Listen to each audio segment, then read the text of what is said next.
इसी चीज को कि वह वेग जिससे किसी पिंड को फेंकने पर वह उस ग्रह पर वापस लौट करना है। दोनों एक ही चीज है ना। जैसे मान लीजिए किसी बॉल को आप ऐसे स्पीड से फेंकना कि जिससे कि बॉल पर वापस ना आए, है ना, तो उसको क्या बोल देंगे हम लोग? एस्केप वेलोसिटी कह देंगे। और ये तो एस्केप वेलोसिटी होता है ना, इसका याद रखिएगा, इसे डिनोट करते हैं कैसे? वी से निरूपित करते हैं। अब लेकिन निकालेंगे कैसे इसको? आखिर ये एस्केप वेलोसिटी को कैसे कैलकुलेट करेंगे? तो देखते हैं कैसे कैलकुलेट करेंगे इसको। निकालने का सूत्र, और ये सूत्र आपसे पूछा जाता है, देखते हैं। यहां तक किसी को कोई दिक्कत है तो बताओ। डेफिनेशन भी आपसे पूछा जाता है इसका, तो डेफिनेशन भी आपने याद रखना है। चला आगे, ठीक। अब देखिए, जैसे कोई प्लैनेट है, मैंने बताया आपको कि ये कोई प्लैनेट है। नहीं लिखे हो? कोई नहीं, लिख लो जल्दी, थोड़ा सा हाथ चलाओ। यहां से लगभग एस्केप वेलोसिटी और ऑर्बिटल वेलोसिटी से मोटा मोटी मान लो 15 के 10-15 सवाल बनता है। यहां से क्या क्या सवाल बनेगा अभी बताएंगे आपको। एक तो ये डेफिनेशन से सवाल बन जाएगा कि वह वेग मतलब कि एस्केप वेलोसिटी है क्या? तो वह वेलोसिटी जिससे किसी पिंड को फेंके तो वो उसके गुरुत्वाकर्षण क्षेत्र से बाहर चला जाए या फिर उस पर वापस लौट करके नहीं आए। दूसरा इसका फार्मूला पूछेगा। अब देखिए फार्मूला क्या पूछेगा, चला आगे, हो गया। अब देखिए, जैसे कोई ग्रह है, उसका मान लीजिए कि द्रव्यमान कितना है, m है, और त्रिज्या कितना है उसका, r है। तो इसका जो एस्केप वेलोसिटी निकालने का फार्मूला होता है ना, escape velocity is equal to √2 dm upon क्या होता है, r होता है। जहां पर g क्या है आपको पता है, यूनिवर्सल ग्रेविटेशनल कांस्टेंट, m क्या है ग्रह का द्रव्यमान, r क्या है ग्रह का त्रिज्या। अब आप देखो यहां से कि आपको ये पता है स्मॉल g बराबर क्या होता है, gm अपॉन r स्क्वायर होता है ना जी। यहां से कैपिटल g बराबर हम ऐसे लिख सकते हैं क्या, g × r square upon m। किसी को कोई दिक्कत इसमें? अब इस v एस्केप में जो आपका कैपिटल g है ना, वहां पर ये पुट कर दीजिए।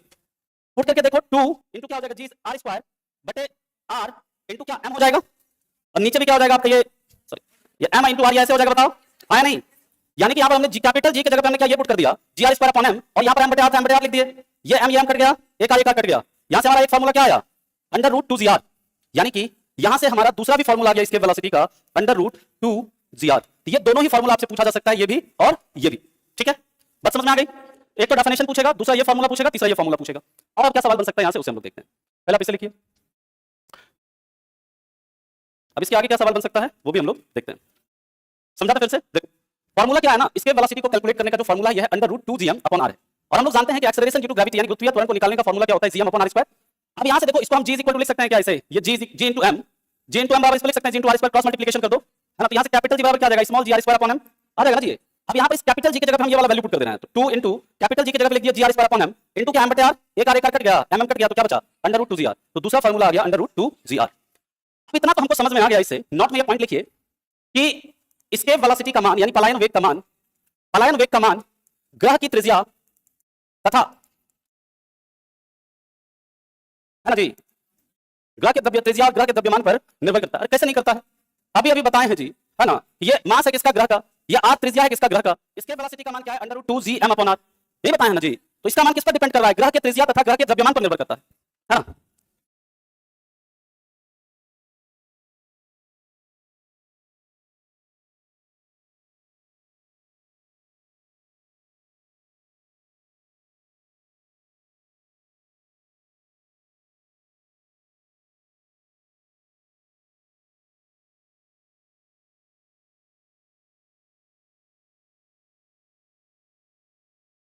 कि पलायन वेग का जो मान है, मान यहां पर पलायन वेग का मान ग्रह की त्रिज्या और ग्रह के द्रव्यमान पर निर्भर करता है। दूसरा, ये सब पॉइंट आपके एग्जाम में पूछा जाता है। दूसरा याद रखिएगा, पलायन वेग का मान किस पर डिपेंड करेगा जी। यहां से मान लो छोटा बॉल है, उसको भी फेंकना है अगर पृथ्वी के गुरुत्वाकर्षण क्षेत्र से बाहर, तो भी आपका 1 के वेग होगा। अगर कोई बड़ा सैटेलाइट है, उसको भी अगर पृथ्वी के गुरुत्वाकर्षण क्षेत्र से बाहर फेंकना है, तो उसके लिए वेलोसिटी 1 के होगा। यानी कि पलायन वेग का मान जो है ना, ये पिंड के द्रव्यमान यानी जो ऑब्जेक्ट है, पिंड के द्रव्यमान तथा पिंड के त्रिज्या पर निर्भर नहीं करता है। बहुत इंपॉर्टेंट पॉइंट है, पिंड के द्रव्यमान तथा पिंड के त्रिज्या पर निर्भर नहीं करता है। चलिए अब इसके आगे की बात करते हैं। अब आपसे सवाल पूछेगा कि बताओ भैया पृथ्वी का पलायन वेग कितना है। ये तो सबको पता होगा, पृथ्वी का पलायन वेग है 11.2 किलोमीटर प्रति सेकंड, है ना। यानी कि किसी भी ग्रह को या किसी छोटा गेंद को भी अगर पृथ्वी के गुरुत्वाकर्षण क्षेत्र से बाहर फेंकना है, तो उसके लिए आपको इस वेलोसिटी से फेंकना होगा। चौथा याद रखिएगा, चंद्रमा का पलायन वेग जो है ये होता है 2.38 या कहीं पर 2.37 भी रहेगा किलोमीटर पर सेकंड। लेकिन अगर 2.3 2.4 इस तरह से दे दे तो 2.4 याद रखना। अगर सिर्फ आपका ऐसे दे तो 2.4 याद रखना, क्योंकि ये 2.4 के ज्यादा नजदीक है। अब देखो चौथा पांचवा पॉइंट याद रखना कि चंद्रमा का पलायन वेग कम होने के कारण, चंद्रमा पर क्या नहीं है, वायुमंडल नहीं है। कम होने के कारण चंद्रमा पर वायुमंडल नहीं है। इसके बाद आपसे पूछा जाएगा कि ये बताइए कि सबसे ज्यादा पलायन वेग किस ग्रह का होता है। बृहस्पति का, कहे कि बृहस्पति सबसे बड़ा है ना जी। तो पूछेगा बृहस्पति का कितना होता है पलायन वेग, याद रखना बृहस्पति का पलायन वेग सबसे ज्यादा होता है ग्रहों में, और बृहस्पति का पलायन वेग जो होता है दैट इज 59.5 किलोमीटर प्रति सेकंड। याद रखिएगा, इंपॉर्टेंट है, पूछा जा सकता है। अब हम लोग बात करेंगे ऑर्बिटल वेलोसिटी। अब हम लोग बात करेंगे कक्षीय वेग की, फिर बात करेंगे पोलर सैटेलाइट की, फिर जियो स्टेशनरी सैटेलाइट की, फिर हम लोग बात करेंगे सैटेलाइट के बारे में कुछ पॉइंट देखेंगे, फिर हम लोग मूव करेंगे अगले टॉपिक पर, that is heat and temperature. अगला जो टॉपिक है हीट एंड टेंपरेचर, ये 2 से 3 क्लास चलेगा। कहां जी? पॉइंट नंबर 1 समझना है ये वाला, द्रव्यमान का ग्रह। अरे भाई यहाँ पर देखो फॉर्मूला जो है √2gm/r है। अरे ये ठीक है, ये तो इसी फॉर्मूले से हम लाए हैं ना, ये जो आया है ये कहां से है? इसी फॉर्मूले से। आप इस जी में तुम मान लो, यहाँ पर ये जो जी है, जी में तुम वैल्यू पुट कर दो, क्या है? gm/r² इनटू r कर दो, तो यहाँ पर मास है ना जी। अच्छा बात समझ में नहीं आया? अच्छा अभी आए हो क्या? अच्छा नोट्स में नहीं लिखा हुआ है मतलब? नहीं उसको सही कर लीजिएगा, द्रव्यमान पर भी निर्भर करेगा और उसके त्रिज्या पर भी निर्भर करेगा, है ना? उसको करेक्ट कर लो, सिंपल सी बात है भाई, यहाँ पर साफ साफ लिखा हुआ है। हाँ आगे बात समझ में? चलो फटाफट से लिखो। कहीं पर अगर कुछ किताब में एरर मिलता है तो उसको ठीक कर लीजिए, है ना? क्या हुआ? नहीं समझ नहीं रहा क्या बोल रहे हो। भाई सूर्य तो इस पे रहना, सूर्य कहां तक मतलब? चलिए सूर्य का पलायन वगैरह आपसे पूछेगा नहीं, है ना? तो बेवजह वही वाली बात हो गई फिर से।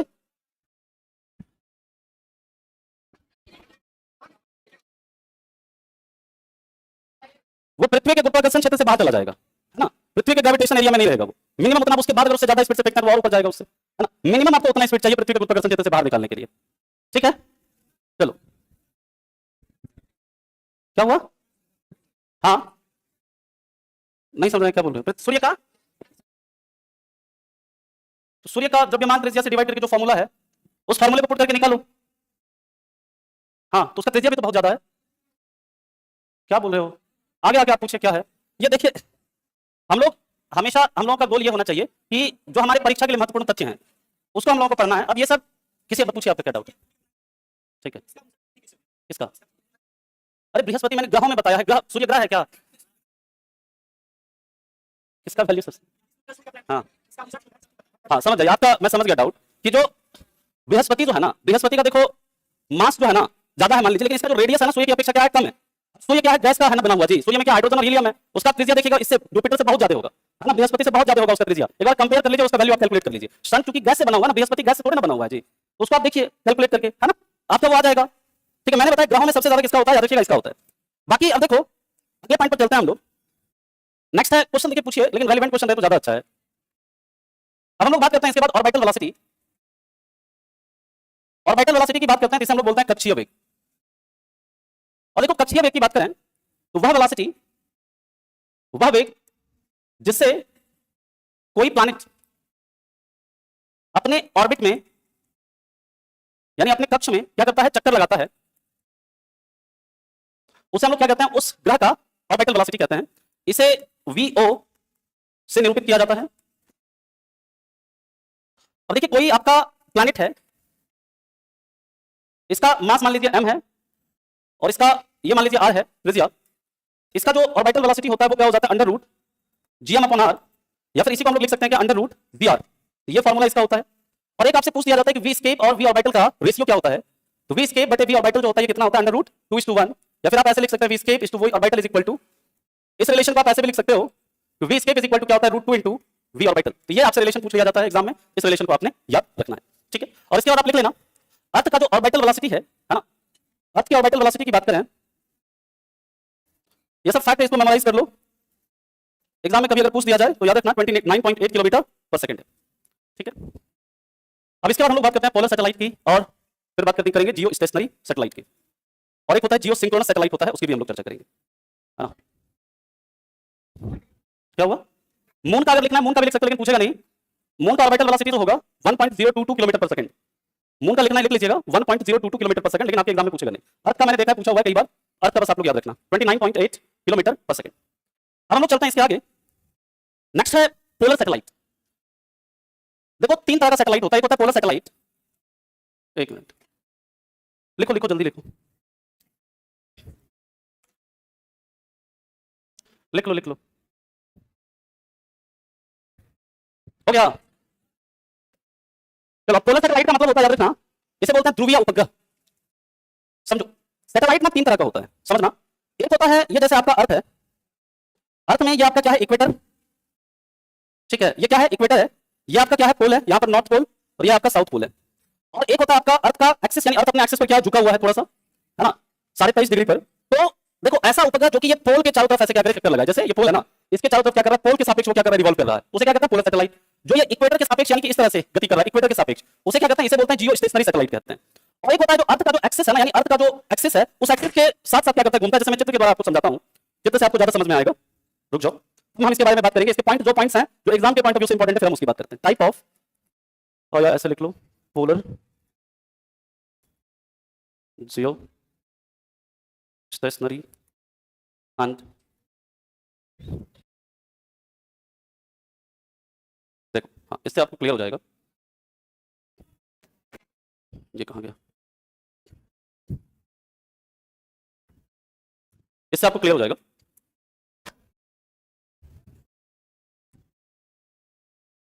देखो ये सबको देखा है चित्र, ये वाला देखो, ये पोल के चारों तरफ जो घूम रहा है ऐसे, ये कौन सा, ये पोलर ऑर्बिट है। अब जो इस पोलर ऑर्बिट में चक्कर लगाएगा ना, उसको क्या बोलेंगे, पोलर सैटेलाइट कहेंगे। ये आपका बीच में इक्वेटर होता है, ये जो ऑर्बिट देख रहे हैं आप, इसे क्या बोलते हैं, जियो स्टेशनरी ऑर्बिट। जो इस ऑर्बिट में जो सैटेलाइट चक्कर लगाएगा उसे क्या बोलेंगे, जियो स्टेशनरी सैटेलाइट। और ये जो होता है ना, ये पृथ्वी अपने अक्ष पर झुका हुआ होता है, ये जो ऑर्बिट होता है इसे बोलते हैं जियो सिंक्रोनस ऑर्बिट बोलते हैं। और जो इसमें चक्कर लगाता है ना, उसको क्या बोलते हैं, हम लोग जियो सिंक्रोनस सैटेलाइट बोलते हैं। ये बेसिक डिफरेंस होता है। हालांकि इतना आपसे पूछेगा नहीं, आपसे पूछेगा कि पोलर सैटेलाइट और जियो स्टेशनरी सैटेलाइट क्या होता है। तो पोलर सैटेलाइट के बारे में याद रखिएगा कि ये जो है 600 से 900 किलोमीटर की ऊंचाई पर, ये पृथ्वी से 600 से 900 किलोमीटर की ऊंचाई पर, 600 किलोमीटर से 900 किलोमीटर की ऊंचाई पर स्थापित किए जाते हैं। और याद रखिएगा ये जो पोलर सैटेलाइट है, इसका आवर्तकाल, आवर्तकाल मतलब क्या, टाइम पीरियड, यानी कि इसको पूरा एक चक्कर लगाने में कितना समय लगता है, इसका आवर्तकाल याद रखिएगा 84 मिनट होता है। कितना होता है, 84 मिनट होता है। इसके बाद आपसे पूछता है कि आखिर ये जो पोलर सैटेलाइट है, इसका जो ऑर्बिटल स्पीड यानी इसका कक्षीय वेग कितना होता है। कक्षीय वेग मतलब कि वो किस और किस स्पीड से अपने ऑर्बिट में चक्कर लगाता है, जो उसका पोलर ऑर्बिट है उसमें। याद रखिएगा इसका कक्षीय वेग आपका कई जगह पर 8 मिलेगा, कई जगह पर 8.1 मिलेगा, है ना, 8.1 किलोमीटर पर सेकंड होता है। और इसका यूज कहां पर होता है, याद रखिएगा इसका यूज मौसम संबंधी जानकारी को, जैसे कि कहां पर आंधी तूफान ये सब तरह का जो होता है ना, मौसम संबंधी जानकारी को प्राप्त करने में किया जाता है। मौसम संबंधी जानकारी को प्राप्त करने में किया जाता है। तो ये 4-5 सवाल जो है आपके इससे बनते हैं कि जो पोलर सैटेलाइट होता है वो किस ऑर्बिट में चक्कर लगाता है। तो 3 ऑर्बिट है, आपको अभी दिखाया, एक है पोलर ऑर्बिट, एक पोलर ऑर्बिट है, एक आपका जियो स्टेशनरी ऑर्बिट है, एक जियो सिंक्रोनस ऑर्बिट है। ये किसमें पोलर ऑर्बिट में चक्कर लगाता है। इसकी ऊंचाई 6 से 900 किलोमीटर के बीच होती है। इसका आवर्तकाल, ये खूब पूछा गया आपके एग्जाम में, और ये भी तीनों ही आपका खूब पूछा गया है। साथ ही साथ याद रखिएगा इसको लॉन्च करने के लिए जो लॉन्च व्हीकल होता है उसको क्या बोलते हैं, पीएसएलवी, पीएसएलवी या फिर polar satellite launch vehicle. Polar satellite launch vehicle, इसका फुल फॉर्म आपसे पूछ देते हैं कि पीएसएलवी का क्या फुल फॉर्म होता है। तो फटाफट से इसे लिखिए, फिर हम लोग बात करते हैं जियो स्टेशनरी सैटेलाइट की।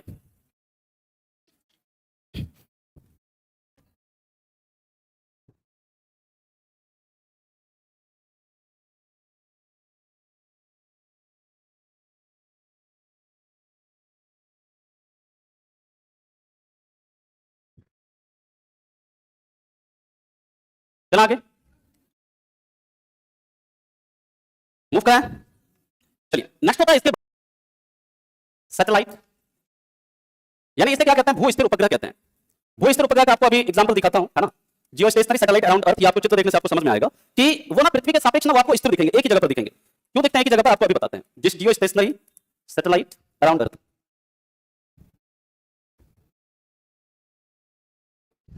ये देखिए, ये जो देख रहे हैं पृथ्वी के इधर, ये सब जितना देख रहे हैं आप, अभी मैं इसको लगा ही देता हूं, वीडियो भी आप देख सकते हो, है ना, खुद से देख लेना। अरे वीडियो क्या ही मतलब, वो खुद से भी देख लेना, है ना। ये देखो, ये सब देख रहे हो, ये सब जो सैटेलाइट है चारों तरफ देख रहे हो, ये सब कैसा सैटेलाइट है, ये सब जो आपका कैसा सैटेलाइट है, सब देखो जियो स्टेशनरी ऑर्बिट में क्या कर रहा है, ये सब घूम रहा है, ये सब जियो स्टेशनरी सैटेलाइट है। और याद रखिएगा इसे जियो स्टेशनरी क्यों बोलते हैं, जैसे जैसे देखो अर्थ घूमता है ना, ये भी क्या करता है, अर्थ के साथ साथ ही क्या करता रहता है, ये घूमता रहता है। इसलिए अर्थ से जब आप इसको देखिएगा तो आपको स्टेशनरी ही दिखेगा, वो घूमता हुआ नहीं दिखता है। ये याद रखिएगा, सबसे पहले जैसे अर्थ किधर से किधर चक्कर लगाता है, ईस्ट टू वेस्ट या west to east, west to east सिर्फ दो ही है ना जो कि ईस्ट टू वेस्ट घूमता है जी, ठीक है। वीनस और यूरेनस ये दो है जो कि west to east, east to west घूमता है। तो ये जो होता है सबसे पहले आपसे पूछेगा इसका डायरेक्शन। याद रखिएगा ये किधर से किधर रिवॉल्व करते हैं, ये वेस्ट टू ईस्ट घूमते हैं, या वेस्ट टू ईस्ट क्या करते हैं, चक्कर लगाते हैं, पहला पॉइंट। इसके बाद याद रखिएगा ये कितनी ऊंचाई पर होता है, 36,000, ये पृथ्वी से 36,000 किलोमीटर की ऊंचाई पर, 36,000 किलोमीटर की ऊंचाई पर स्थापित किए जाते हैं। और देखो पृथ्वी जैसे अपना एक चक्कर लगाने में कितना टाइम लेता है जी, कितना, 24 घंटा। तो ये भी याद रखिएगा कि ये एक चक्कर लगाने में, यानी इसका आवर्तकाल लिख लीजिएगा, इसका आवर्तकाल कितना होता है, 24 घंटा होता है। और इसका कक्षीय वेग बता सकता है कोई, 3.1, है ना, तो लेते हैं ना, इसका कक्षीय वेग 3.1 किलोमीटर पर सेकेंड होता है, और उसका 8 या 8.1, जो उसका था कितना था, 8 या 8.1। और याद रखिएगा ये जो है ना, इसका यूज कहां पर होता है, तो इसका यूज कम्युनिकेशन, संचार उपग्रह के रूप में, किसके रूप में, संचार उपग्रह या फिर कम्युनिकेशन सैटेलाइट के रूप में होता है, संचार उपग्रह के रूप में होता है। ठीक है, इसके बाद 3-4 पॉइंट लिखेंगे। और इसको लॉन्च करने के लिए, जो जियो स्टेशनरी सैटेलाइट को लॉन्च करने के लिए, याद रखिएगा जो व्हीकल यूज होता है जीएसएलवी है ना, जियो स्टेशनरी सैटेलाइट लॉन्च व्हीकल बोलते हैं इसको, जियो स्टेशनरी सैटेलाइट लॉन्च व्हीकल। हाँ बिल्कुल, इसलिए उसमें जीएसएलवी पीएसएलवी लगा होता है। अगर आपको वहां पर लिखा है जीएसएलवी, तो आपको समझ जाना है कौन सा, जियो स्टेशनरी सैटेलाइट लॉन्च हो रहा है। अगर जो लॉन्च व्हीकल में पीएसएलवी लगा हुआ है, तो समझ जाइए कि पोलर सैटेलाइट को लॉन्च किया जा रहा है। पोलर सैटेलाइट तो बहुत नजदीक होता है ना, जियो स्टेशनरी सैटेलाइट जो होता है वो बहुत दूर होता है ना। चलिए अब हम लोग बात करते हैं इसके आगे, 3-4 पॉइंट लिखेंगे, फिर हम लोग मूव करेंगे हीट एंड टेंपरेचर, जो हमारा अगला टॉपिक है, और काफी इंपॉर्टेंट टॉपिक है हीट एंड टेंपरेचर। वहां से आपके दरोगा में पूछा जाए या नहीं पूछा जाए, लेकिन बाकी के एग्जाम में न्यूमेरिकल्स भी पूछे जाते हैं, कि जैसे सेंसिबल हीट क्या होता है ना, स्पेसिफिक हीट क्या होता है, हीट कैपेसिटी क्या होता है ना, इससे रिलेटेड सवाल पूछे जाते हैं। लेटेंट हीट से सवाल बनता है ना, कि जैसे वाष्प की लेटेंट हीट ज्यादा होती है, क्या हुआ, एंगुलर वेलोसिटी भी बताएंगे, एंगुलर वेलोसिटी की बात कर रहे हो ना, वर्क एनर्जी पावर जब पढ़ेंगे वहां पर एक टॉपिक पढ़ेंगे टॉर्क है ना, तो टॉर्क में बताएंगे आपको क्या होता है एंगुलर वेलोसिटी वगैरह। अब हम लोग बात करते हैं इसके आगे, नोट में कुछ पॉइंट लिख लीजिएगा। पहला, वर्ल्ड का पहला सैटेलाइट किसके द्वारा लॉन्च किया गया था, सैटेलाइट यूएसएसआर के द्वारा, जो वर्तमान में रसिया है, यूएसएसआर या प्रेजेंट रसिया, प्रेजेंट रूस के द्वारा कब लॉन्च किया गया था, 1957 में है ना जी, 1957 में लॉन्च किया गया था। उसका नाम क्या था, स्पुतनिक 1, और उसका नाम था, याद रखिएगा, स्पुतनिक 1। दूसरा याद रखिएगा, भारत का पहला सैटेलाइट रूस से ही लॉन्च किया गया था। भारत का पहला सैटेलाइट 1975 में कहां से, रूस से ही लॉन्च किया गया था, और उसका नाम क्या था, आर्यभट्ट, क्या नाम था।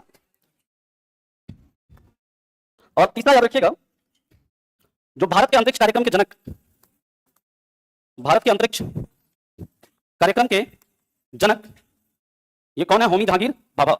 ये सब पॉइंट भी आपका पूछा जाता है। नहीं एक सेकंड, ये होमी जहांगीर भाभा नहीं होगा है ना, वही मुझे लगा कि कुछ तो गड़बड़ है। विक्रम साराभाई भाभा, तो वो न्यूक्लियर कार्यक्रम के जनक है ना, भारत के नाभिकीय कार्यक्रम के जनक कौन है, वो है भाभा, होमी जहांगीर भाभा। इसके बाद आपसे जैसे ये सब आप लोग देख लीजिएगा कि सतीश धवन स्पेस सेंटर कहां पर है ना, ये सब फैक्ट हैं, वो सब आप लोग देख लेना। ठीक है, कि भारत का जो मतलब अंतरिक्ष, जो मतलब सैटेलाइट लॉन्चिंग सेंटर जो है, वो अंटार्कटिका में कौन कौन सा है ना, भारती वगैरह और जो कुछ कुछ नाम है ना, वो सब आप लोग देख लीजिएगा, वहां से भी सवाल बन जाता है। अब हम लोग बात करते हैं इसके आगे, यहाँ पर हमारा जो ग्रेविटेशन टॉपिक है वो हमारा कंप्लीट हो जाता है। बाकी कुछ जैसे एक हाँ नियम है आपका, केपलर का नियम, केपलर के नियम से आपके एग्जाम में सवाल बन जाता है, तो उसके बारे में थोड़ी सी बात हम लोग कर ही लेते हैं है ना। केपलर का 3 नियम है ना, ग्रहों की गति से रिलेटेड, ज्योग्राफी में आप लोगों ने पढ़ा था या नहीं पढ़ा था, नहीं पढ़ा है, कोई बात नहीं, उसके बारे में हम लोग पढ़ लेते हैं थोड़ा सा। केपलर का लॉ क्या कहता है, 3 लॉ, उस तीनों लॉ के बारे में जान लीजिए, क्योंकि आपके एग्जाम में यहाँ से सवाल पूछा हुआ है। चला आगे, चलिए तो इसको चित्र से हम लोग समझते हैं। Kepler's law, first law, second law, third law, तीनों को हम लोग समझते हैं। समझिएगा, इसे चित्र से ही आप समझ पाओगे।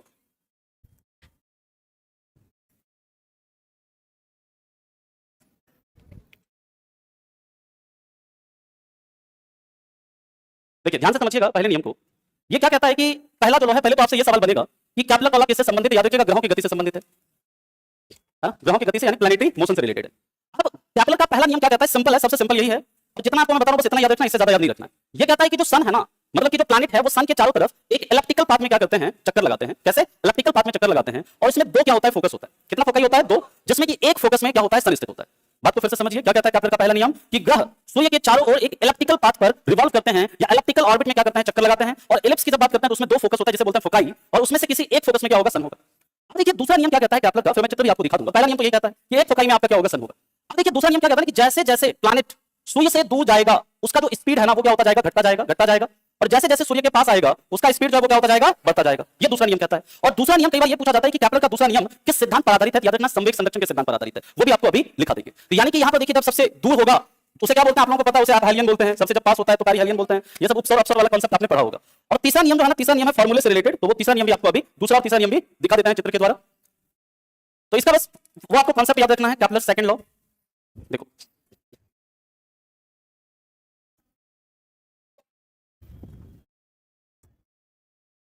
ये 3 नियम आपसे एग्जाम में एक्चुअली आपका पूछा हुआ है, इसलिए आपके लिए आगे भी हो सकता है पूछ दे। देखो ये कहता है कि यहाँ पर ये जितना डिस्टेंस कवर कर रहा है इसमें जितना टाइम लगा है, और यहाँ पर ये जितना डिस्टेंस कवर कर रहा है इसमें जितना टाइम लगा है, दोनों टाइम क्या होगा, इक्वल होगा। इसका मतलब क्या है कि यहाँ पर जो आपका प्लैनेट है वो धीरे धीरे चल रहा होगा, यहाँ पर जो प्लैनेट है ज्यादा स्पीड से चल रहा होगा। यानी सिंपल सी बात है, इसको सामान्य भाषा में लिख लेना आप लोग कि जो प्लैनेट है जब सूर्य के नजदीक रहता है तो वो ज्यादा स्पीड से चलता है, और जब सूर्य से दूर रहता है तो वो क्या होता है, धीरे धीरे चलता है ना। और यहाँ पर ये जो इसके बीच में ये जो एरिया है ना, ये एरिया और ये एरिया क्या होता है, बराबर होता है ना। इस चीज को याद रखेंगे, यानी कि यहाँ से यहाँ तक जो एरिया बना, यहाँ पर ये जो एरिया बना, ये दोनों एरिया क्या होगा, इक्वल होगा, है ना। यानी कि the planet sweeps out equal areas in equal time, मतलब इंटरवल ऑफ टाइम, यानी कि इक्वल टाइम में वो इक्वल एरिया क्या करता है, सन से बनाता है। और ये लिख लीजिएगा, इसको सामान्य भाषा में मैं लिख दे रहा हूं कि प्लैनेट यानी ग्रह जब सूर्य के नजदीक रहता है तो वो ज्यादा तो वह ज्यादा तेजी से चक्कर लगाता है, और जब सूर्य से दूर रहता है तो धीरे धीरे चक्कर लगाता है। जब सूर्य से दूर रहता है तो धीरे धीरे चक्कर लगाता है।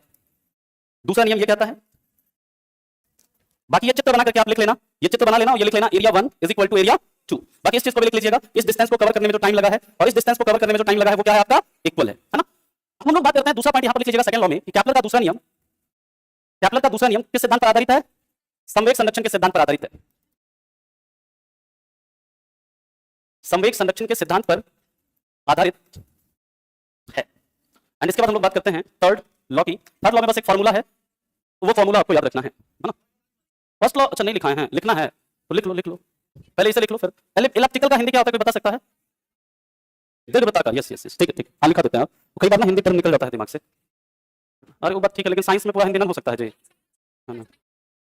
पूरा हिंदी में कोशिश भी करेंगे तो नहीं हो पाएगा, है ना। चलो कहीं नहीं, लिखो पहला नियम लिख लो कि मैं लिख ही देता हूं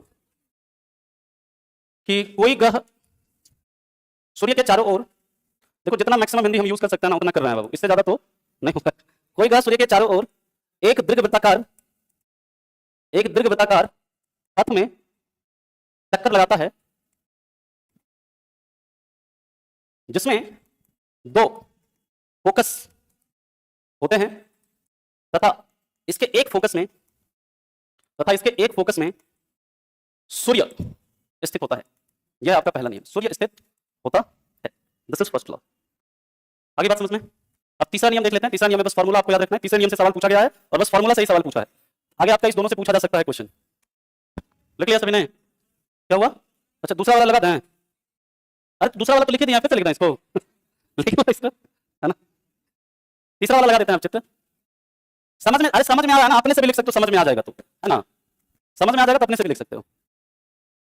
चलो तीसरे नियम पर क्या हुआ? अच्छा फोटो बना लेना, अपना इच्छा है ना, बना लो, फिर ज्यादा ठीक रहेगा। अब हम लोग केपलर का थर्ड लॉ देखते हैं। समझ में आ गया तो नहीं, एग्जाम में थोड़ी बनाना है तुमको, समझ में आ गया तो नहीं बनाओ, है ना।